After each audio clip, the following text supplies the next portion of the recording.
scale of 1 to 10, you're clearly addicted to coffee, yeah? I don't know whether to really call it an addiction, considering I have been addicted to other things. Can I just say I'm passionate about it? Can I escape with that word, passionate? You're passionate about your coffee. You're like, I hope you have coffee before this starts. Yes. Okay. But there's an element, of course, of addiction to it. But I know it's manageable. I can do without. You can do that. Yes. Okay, so next time you're coming on set, what are you having? Hot chocolate? Of course. That'll be tricky, but we'll give it a try. We'll give it a try. All right, so let's welcome our, our viewers, our audience to the podcast. I'm so excited, guys. Welcome to our very first episode of Hello Day. Shiko Kaitani here. It's been a long time coming. So many people are wondering, okay, what are you doing, chick? Just, get on this. Wake up, start your podcast, start having these conversations. And I'm so happy to actually be here. This being episode 1, of course, the conversations are all about just going well with your morning coffee, your drive to work. I want this to be extremely transformational for people who are going to be subscribed to this. And I hope that you will. You'll be sharing this with your friends and with your family and picking up something along the way. And so I want to start off by just thanking the production team that's behind this particular podcast. So Nomad Sense Creative, my director Hannington, producer Andrew, thank you so much, guys, for putting this together. Also, we're here in Kilimani Osinkiri Lounge, welcoming and partnering up with this particular podcast. So hoo-hoo. And then over to you, Dan. Let me just tell you about Daniel Orenge. That's names on ID.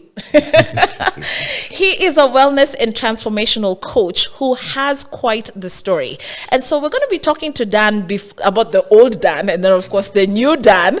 But Dan, thank you so much for gracing us on the first episode. Imagine you're my first guest. I'm surprised. I was like, what? Yes. Yes. You're feeling special. You were on my set on K24 exactly this time last year.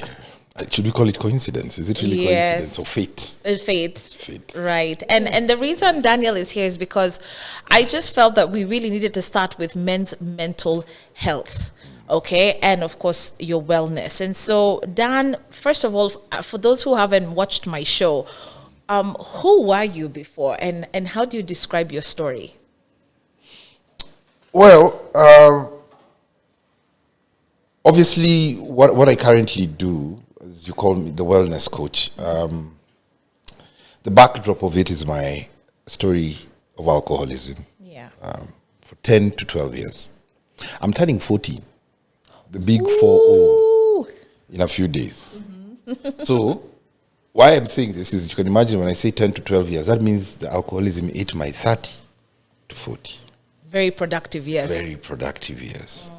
Now, one of the reasons why I'm very passionate about doing this is because I'm just trying to let any man know out there that there's a possibility we can slip up, make some bad choices in life. Mm-hmm. At times some of the choices we make, we don't understand the depth which it can take us. It looks enticing at the beginning, and boom, 10 years of addiction, Right. But it's possible to come out on the other side victorious and hopeful and with a good mental state. Yeah.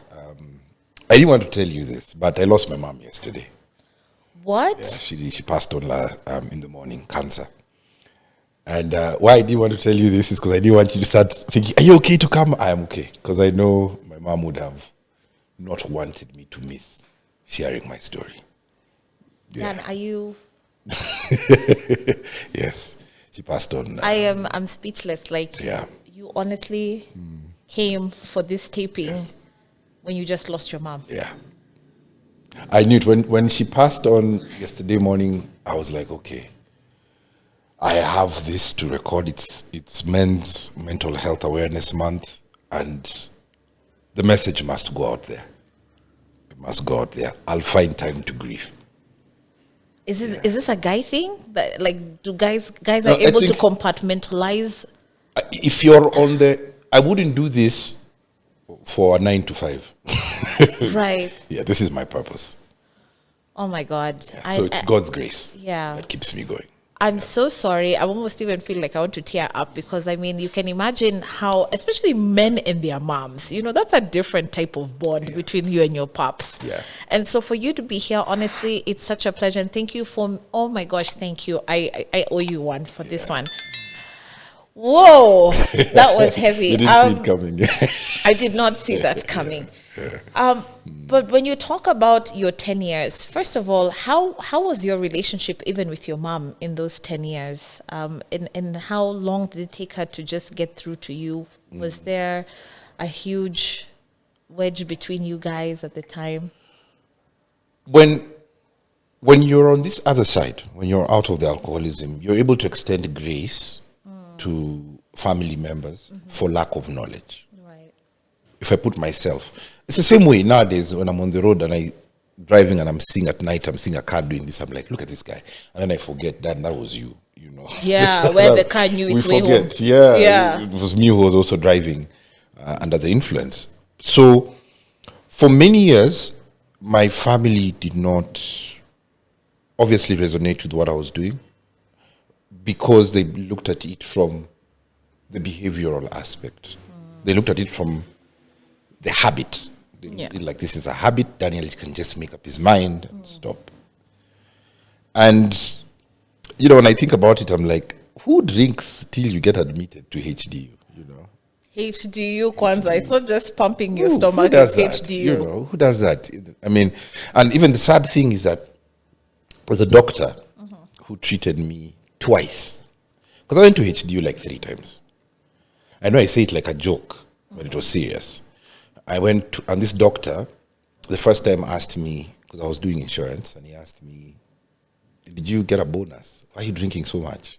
And I'm like, if this guy knew that this is not one night, this is the body finally giving in after like a year of consistent boozing. Yeah, boozing, substance, mixture of things, trying to acquire high every day. Right. Of course, that now would tamper with your health. You're not eating well, you're not sleeping well.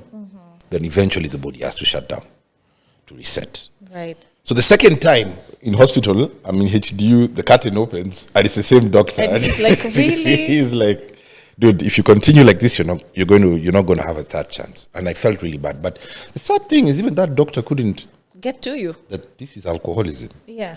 Like, okay, hold on.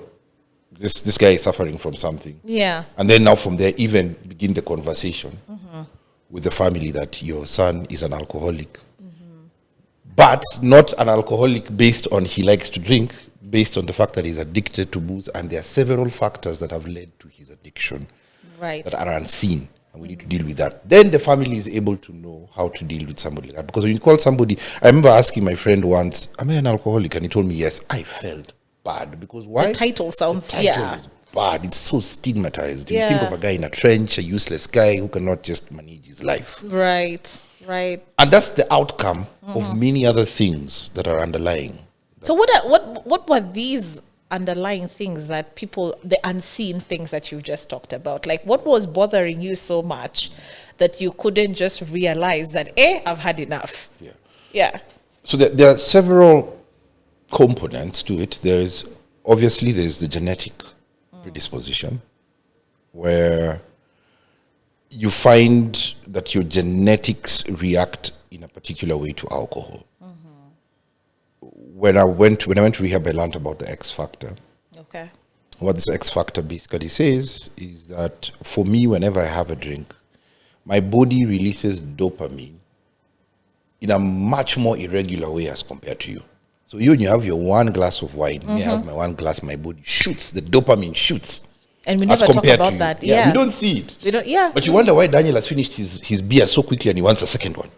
It's because the body is like, I want. And we all have friends like that, by the way, who have a very high tolerance towards alcohol. And but the X factor is the one it's in play. Oh, wow. It's in play, but we don't see that, and we just think it's passion. This guy just loves the life of the party. He loves his drink. And it's genetics. So obviously the brain gets rewired to that, and then with an excessive production of dopamine, tomorrow is going to be an excessive low. So you find somebody the following day having quite the low, and you think having another drink will sort that out, but you're just sorting a low.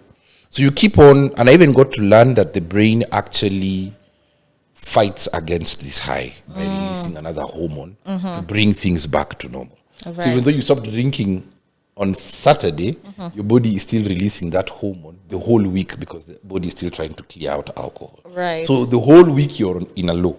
Yeah. And this slowly is what leads guys to depression as well, because people don't realize that substance use can also lead to depression because of what it does in the brain, because the brain also releases some hormones that are related to what we call depression. Right. So that's one of the elements. But other elements, they say it could childhood trauma. Right. You felt you had those. Yeah, I know. When I look back, it's very what we are having right now with the Gen Z is a lot of trauma. And just not recognized. Yes, not recognized. Yeah. And we are not taking blame for this. You know, as a mom, if you're a single mom, allow me to say this, we at times can feel like we have, a lady can feel like she has done everything she can do for her child. But if the question about the child's dad is not fully covered, there's a wound. Why? Yeah. When this child goes to school, they'll see another child with daddy and mommy. Yeah. So that question of who daddy is and the question of what daddy provides leaves a vacuum. And that vacuum later on in life is filled with things. Correct. Yeah. Yeah. So like for my dad, he had a wound. He lost a lot of money. He lost his home. Yeah. He tried getting into politics, and you know how politics is a dirty game. Right. And that scarred him for many years. And his friends disowned him. So for that, we had a father who is angry and passive at home. Right. A ticking time bomb. So we always used to be very careful. So I was daddy's boy. Yeah. I look at my son. I have 5 kids. Okay, we need to get to that. Okay. Congratulations, but then the more the merrier. Even for me, I admire that. Yes. Okay. It's a lot of work, but we take on it from an understanding of who gave us the children in the first place. So one of my children is very fond of daddy. It's called Gerard. If I didn't have this mental state, wellness, and I allowed the 10 years that have gone past to depress me, this kid will suffer, and this kid has the potential to get into substance use disorder or into something else that will fill that void that daddy didn't give him. Right. The role of a dad is to affirm a child. Children need affirmation. Yeah. This is my son in whom I'm well pleased, good boy. Children need that. If you don't give them that, and the peer pressure, the peers give you that, you will do whatever it takes. Because remember in school, in uni, it used to be like, hey, Danny, the life of the party, chapa your shot. Yeah. Chapa another one, hey, Danny. And I'm like, affirmed. Do another one, then I black out. Following week, same thing. You're that guy. I'm that guy. I'm trying to, because I was in love with the affirmation. But there are kids who, on Thursday, when us we are going to the bar, they're getting into the bus to go home. Right. What was the difference? They had this foundation that the parents had put. Correct. Not to say that my parents didn't do it right. I just feel like there's some things, unless you have the knowledge, it could pass you by. Yeah, this is so true. Yeah, it could pass you by. And that's why I'm grateful for such opportunities to talk. So we can tell parents out there, just be careful. It could be a dad. Maybe they're not has custody of the kids. There's a mother wound.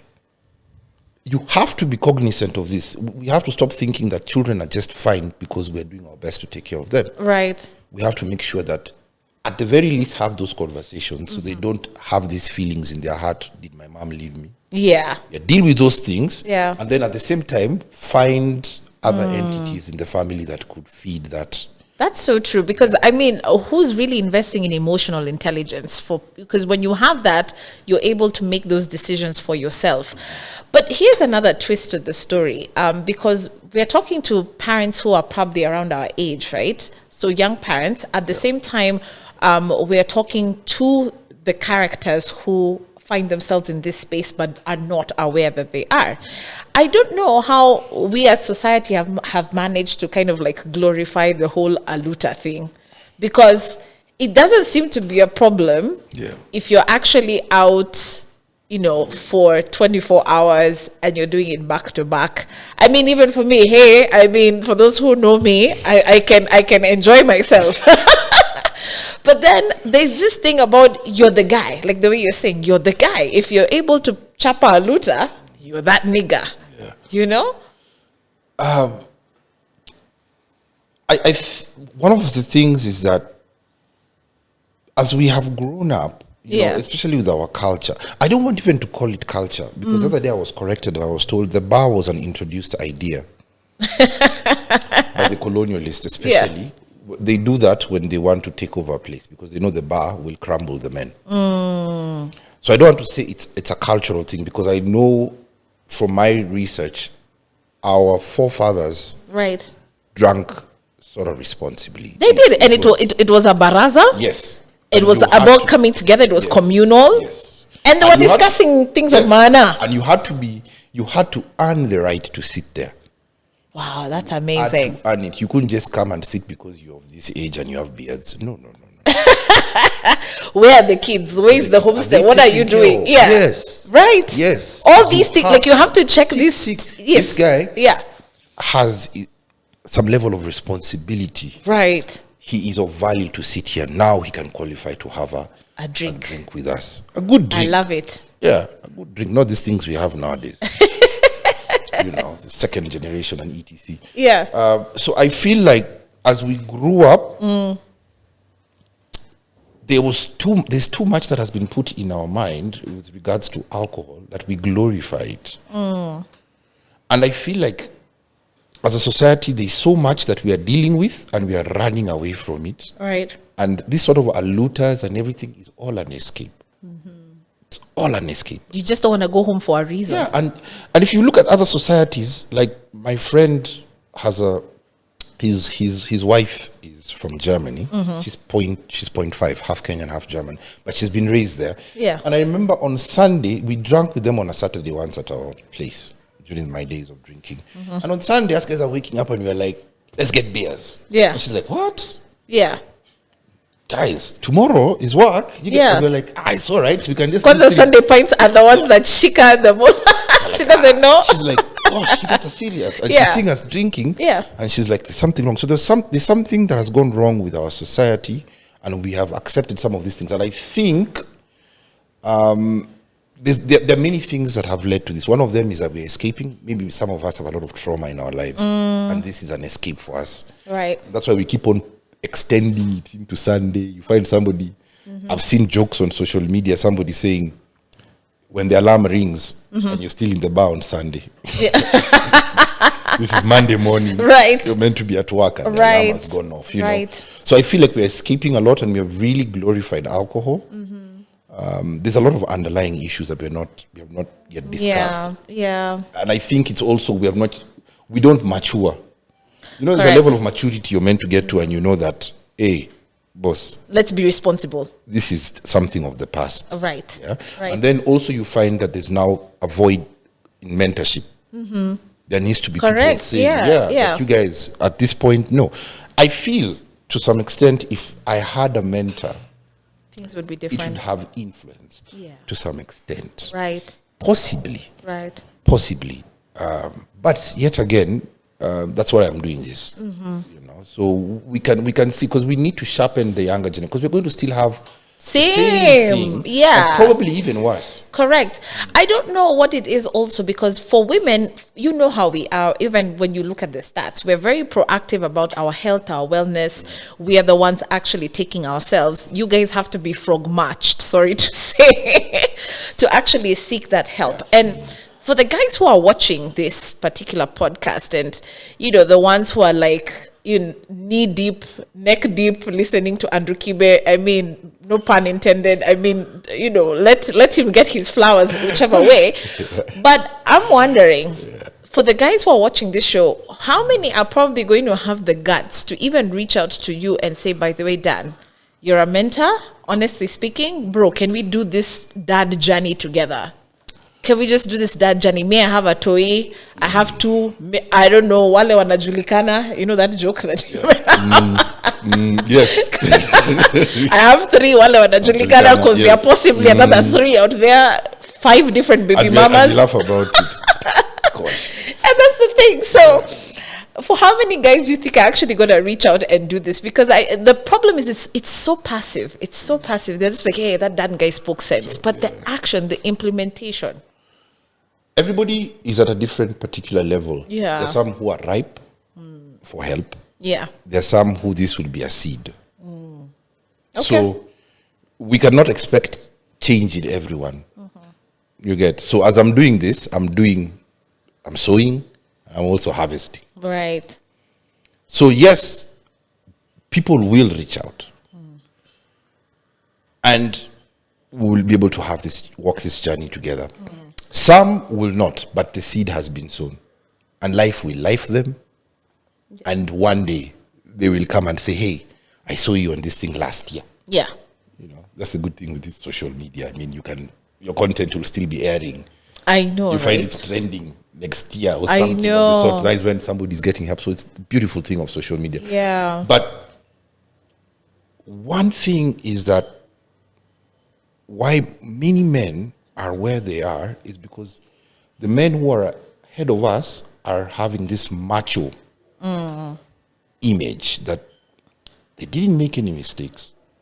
They've gone through life and they are where they are because they have done everything by the book. Why people reach out to me? The other day a gentleman texted me. I was like, hey Dan, I need to talk to you. And I was like, okay. Then I could see we're in a particular group together. And he said, I saw your story and I want to talk to you because I trust you. So of course, men trust. I trust you. I'm like, okay.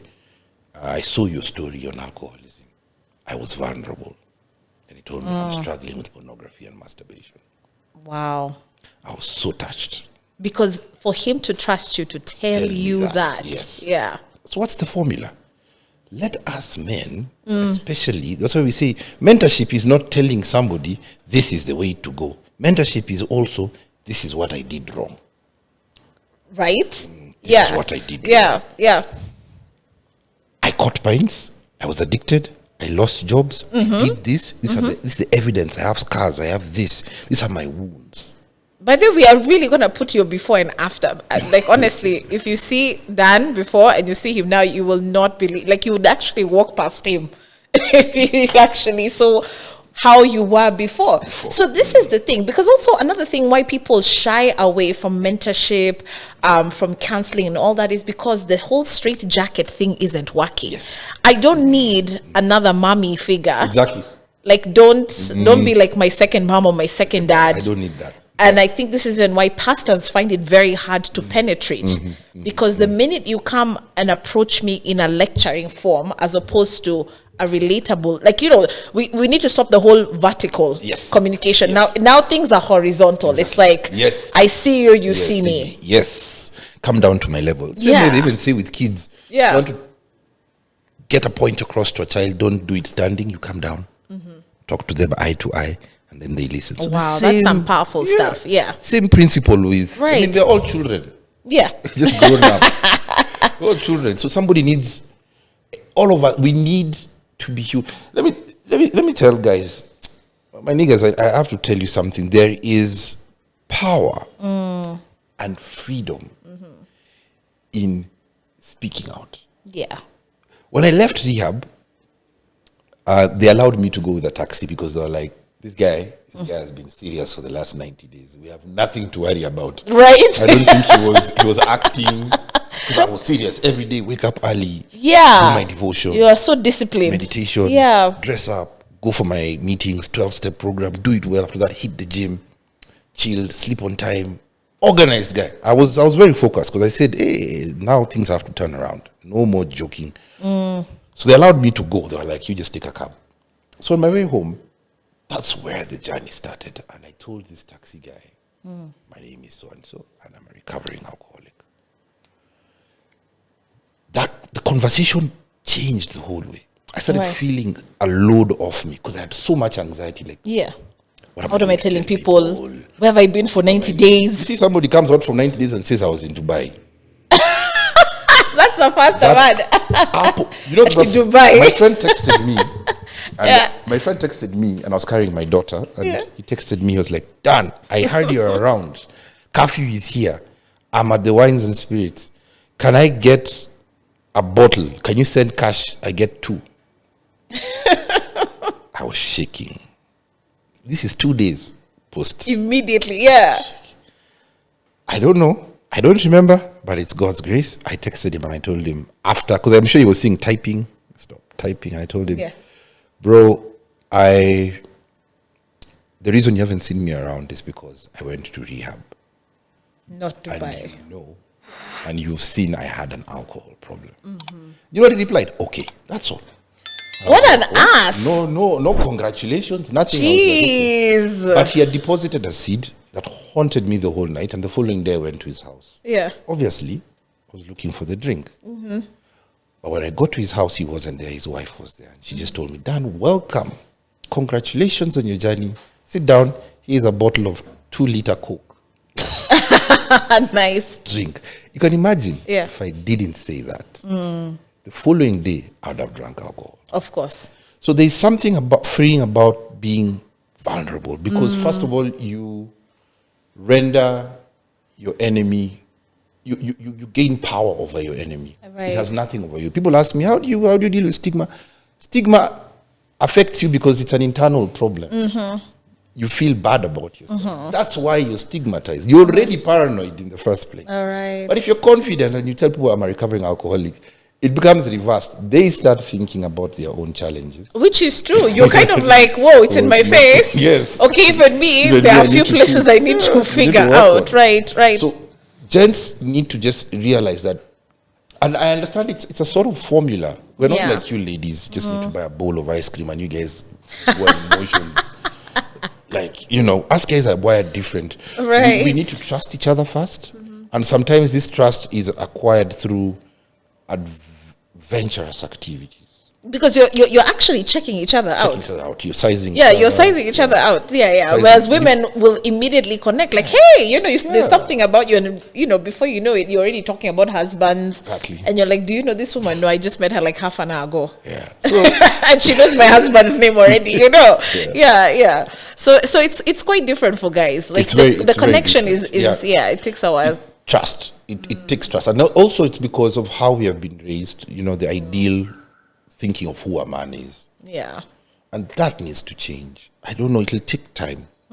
But men need to understand that strength is not in being macho. Strength is in being conscious of your emotions. Correct. Being able to express them in the right way. Yeah. Being able to talk. Those are the things that we need to give as an inheritance to our children so they can deal with their emotions better. And then you find somebody is able to thrive. You know? Oh my gosh, so since we're already aware about that's who a man is, so we have to size each other up first. Until one of us says, bro, Jana Mama disrespected me in the house. And she said this, I was so pissed off. Oh, guess what? Now this one is like, okay, I can trust him. I know. So who is going to be the next gentleman who will be vulnerable? This is the thing. Yeah.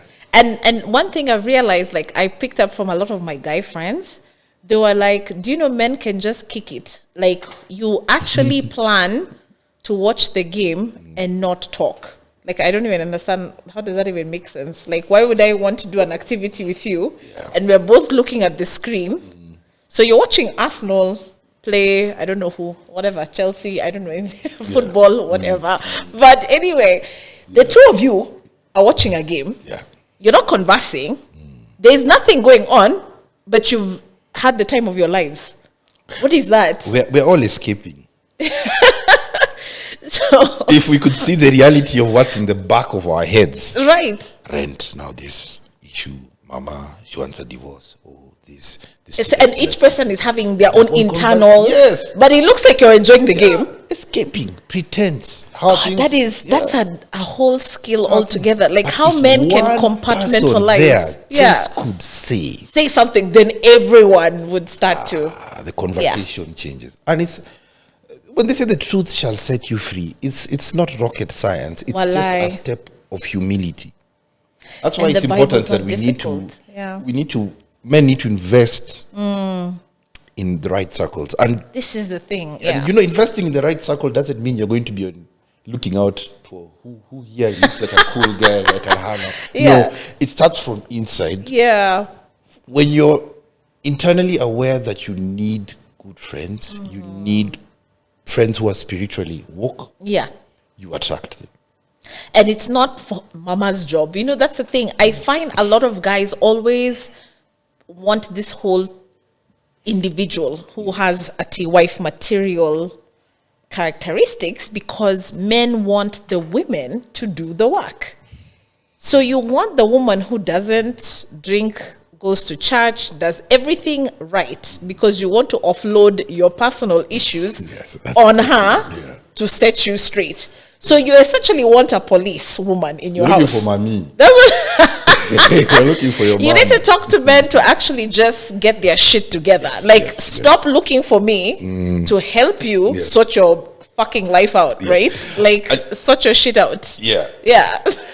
Interestingly enough, is that by the time those two connect, they all have some sort of needs. Like he's looking for mom, right? She's probably looking for somebody who maybe she has her own wounds, so she wants somebody she can control. And you end up finding that may work for some time, but it's not progressive. It's not. Because there's no one coming from a healthy space. Everybody needs to heal. Yeah. Let me just say this. You know, there's a lot that is on social media about men, you do this, women, you do this. We all just need to chill. We are all wounded individuals. Right. We all just need to go for therapy. You see, the same way you have a cold, you go and you buy medicine. Yeah. We're all sick on this. Let's go for therapy. Right. And let's become holistic individuals. This is the thing. So we can have a lot to share. But we're going into marriages wanting to take. Not to give. Not to give. Right. This is the problem. Want to take. You have this expectation of this person. And if it's not, it's very transactional. To support me. Yeah. Okay, yeah, she should support you, but it should not be an expectation. It should come. It should be there. You should not be expecting it. You know, when you're expecting it, that means there's terms and conditions. You know, she should do this. You know, the other day I was thinking about my wife, and at times I have expectations. But I'm aware, and I go like, and when I have expectations, it makes me already not aware of what she's already doing. Right. Yeah. So you forget to appreciate what you she's already have. Doing. Okay, yeah. I get it. Yeah. So, but not many people. I mean, when we used to grow up, we used to be told when you point a finger at somebody, three are pointing at you. We are always looking at others and not inward. Yeah. People just need to go for therapy. Correct. There's also an area, and you know, this is why I said you'd be perfect for this conversation, because you would keep it real. And the whole aspect of what we're seeing guys do in terms of their sexuality has, again, been agreed upon, has been normalized. It's okay for guys to just act out of control, with their sexuality. And it's okay for guys to be the way they are. But then, having met you and a number of individuals who actually talk about this is also another outlet, men are cheating or just have multiple women because there could be something going on. It's not always that you'll find a huge percentage just have the drive to just screw anything in a scat. Yeah. There's also some aspect of escapism. Yeah, that's true. In the amount of sex you're having. I mean, yeah. There's a friend of mine who talks about his journey, very renowned guy. He's called Amani. He shares his story. He's like a big brother to me. And he has a journey where he talks about the amount of women he slept with. But why he did this is because he had a mother wound. Oh. And the mother wound was because his mom raised them. But she was so tough. Yeah. You know, she had to be dad and mom. So he didn't get that compassion, soft mommy who would always come to your rescue. Right. Always had firm. So he has been on the chase for that and has been doing it. And he got to realize later, why am I sleeping around with women? It's because I have a mother wound. Oh, wow. that could be one thing. Another thing is that, truth be told, pornography. Yeah. Pornography is a challenge in this day and age. Kitambo, it used to be a magazine. That magazine was golden if you'd find it. It was so hidden. I know, and it's like you guys meet, I don't know, a specific time of the month to exchange magazines. You know, it used to be very controlled. But yeah. Right now, even X is, very okay. I mean, you look at what Twitter is doing, you're like, my God, this guy called Elon is like, I don't even know what steroids he's on. But anyway, now that you can share porn on X, I guess now we're on a different thing now. Gosh, yeah. it's bad because it really rewires guys' minds. Like when you look at a woman, I say that because I've battled with pornography. I have, and it's pornography takes time. Oh, does it? It takes time. It's literally, you have to put clean material in to push the garbage out, and it takes time because when you look at a woman, all you see is sex. Yeah, you're sitting with a lady, and you guys are thinking, this lady is thinking you're having a conversation, but you have undressed her, you have thought about this porn, and obviously through that, the release is masturbation. Yeah. So there's that. Many other guys are doing what they're doing out there, sleeping around because of the impact of pornography. And it's a truth that must be said. And I'll say this. If you have been lied to that masturbating is okay. It's just normal. It's like a normal cycle. Okay, it's better than... Woo! There's another guy on social media who aggressively talks and he says masturbating is fine. You people have been lied to by pastors. I'm like, God, agent of the devil. But anyway, it's a trap. It's a trap. I love it. Because it's the same rewiring addiction. Yeah. You know, your brain is like, oh, we can get this dopamine this quick. Yeah. That's it. You know, my last born sucks his thumb. And I remember I used to suck my thumb. So it bothers me. And we were talking about the other day, we need to put this thing in his mouth. It's a pacifier, yeah. And my sister said, it's better a pacifier. Because a pacifier, when you take it away, they don't have an option. So they can easily, but the finger is here. Right. Yeah. Unless you chop it off.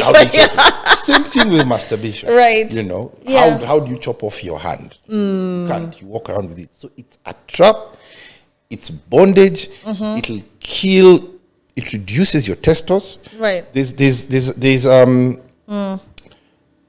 an approximation one of my fitness instructors gives me, and he says 1 round of sperm is equivalent to about a sprint of about 1.2 kilometers. I think he said that. 1 round of sperm, the amount of energy released.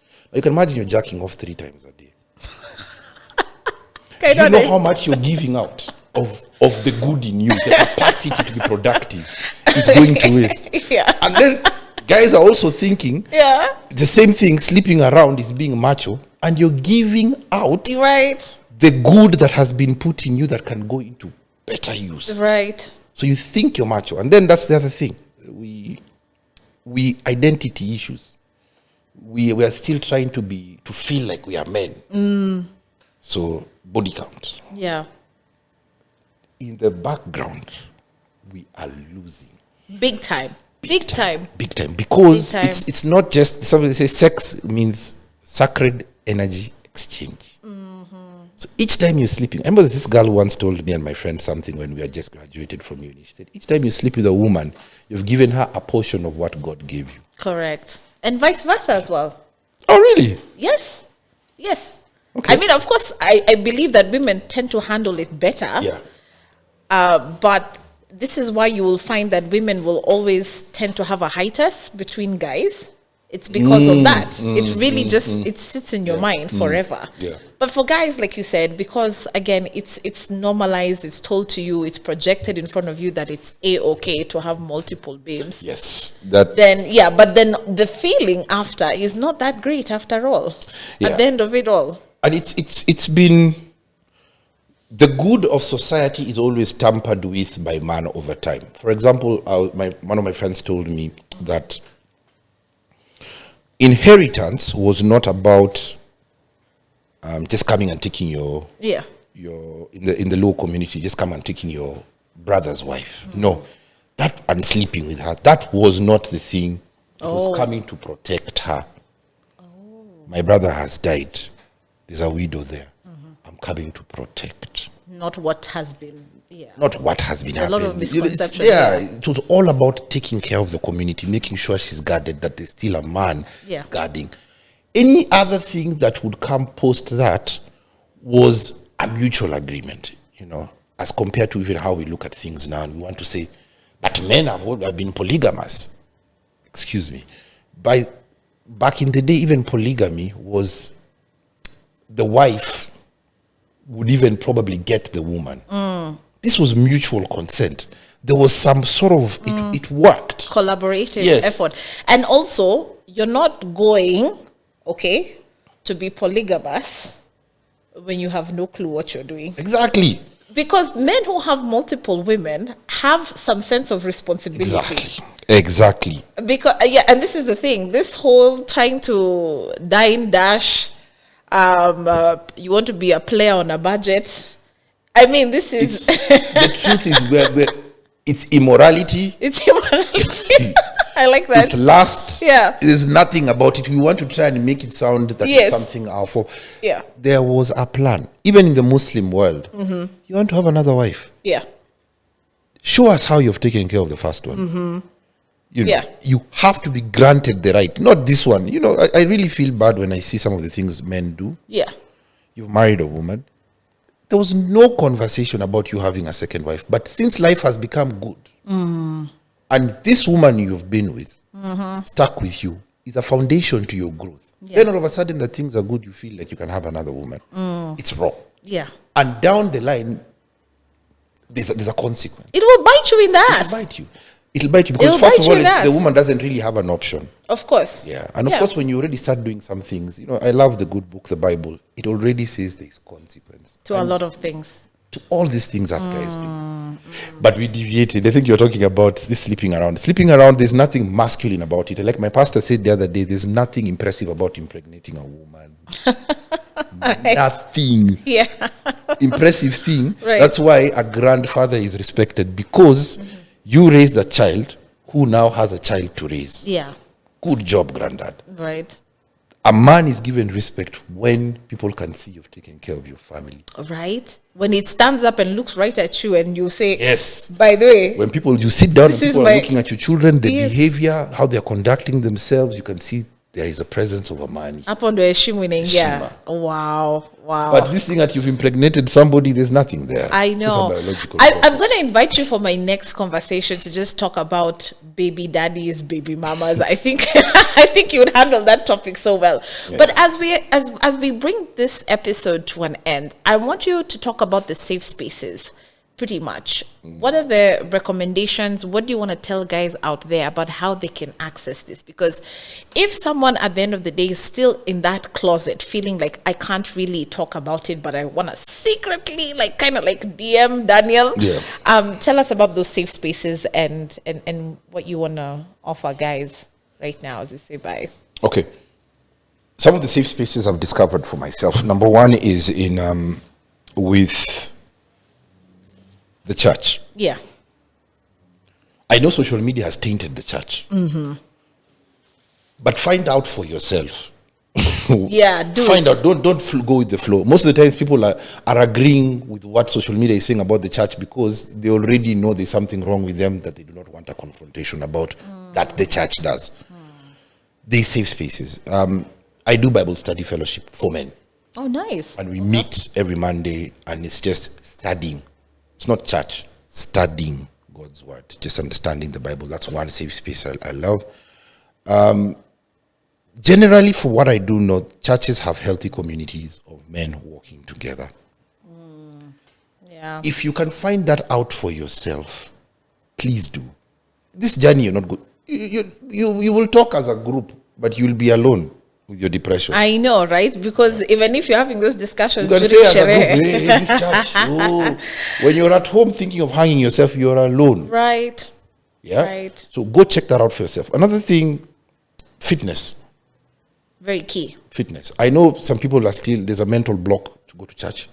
You can find healthy spaces in gyms. There's one of the things I loved when I've tried hiking here and there, you go to town, you find people in town at 4 a.m. Groups. I'm like, where? There's another side of life. Oh yeah, there's running clubs, cycling clubs, people who are going for hikes. Yeah, anything you name it. And the good now. thing, these things are actually a good addiction. You know, yeah, they build you. They build you as an individual. They don't take from you. They give. I like it. Yeah. I like that. Yeah. So find something that you enjoy and be part of it. Find these healthy activities, and you will just want it on the inside. Want it on the inside. When you want it on the inside, the algorithm will find it. I love it. I love it. Okay. Maybe lastly, there's for pornography and masturbation. There's my friend called Ernest Wamboye, who has a powerful program called Powerhouse. That's another safe space. I have brothers who we used to walk with and talk, do virtuals, and we ask each other real questions. Have you watched pornography this week? Have you masturbated? And then we identify what led to that and deal with that. Safe space, you know. So those are they're there, and I'm sure there are many others. I might not know all, but I'm still on the journey of finding out more. Right. Dan, there are going to be so many conversations I'll be calling you on. I think even just issues to do with men and money, loss of that particular money, the effects of it, because finances is huge for guys. A huge contributing factor as to why you're seeing a lot of the anxiety and depression with so many men today. But thanks so much for introducing yourself to our little world of subscribers. And I want to wish you the best, man. Thanks so much for showing up. And all the love to your fam, by the way, at this time. Thank you, Shiko. Right. I appreciate you reaching out. And I saw your call, I was like, the seed has bore fruit from that day to now. Finally, we get to do this. So thanks for having me. All right. Karibu sana. There you go. Dan in the house, man. I'm telling you, this is what conversations on Hello Day are going to be about. Real talk, progressive talk, and by the way, encouraging you to do better. So by the way, please make sure that you subscribe. Also check out some of our snippets that are going to be uploaded on our social media platforms. Thanks for watching. Bye-bye.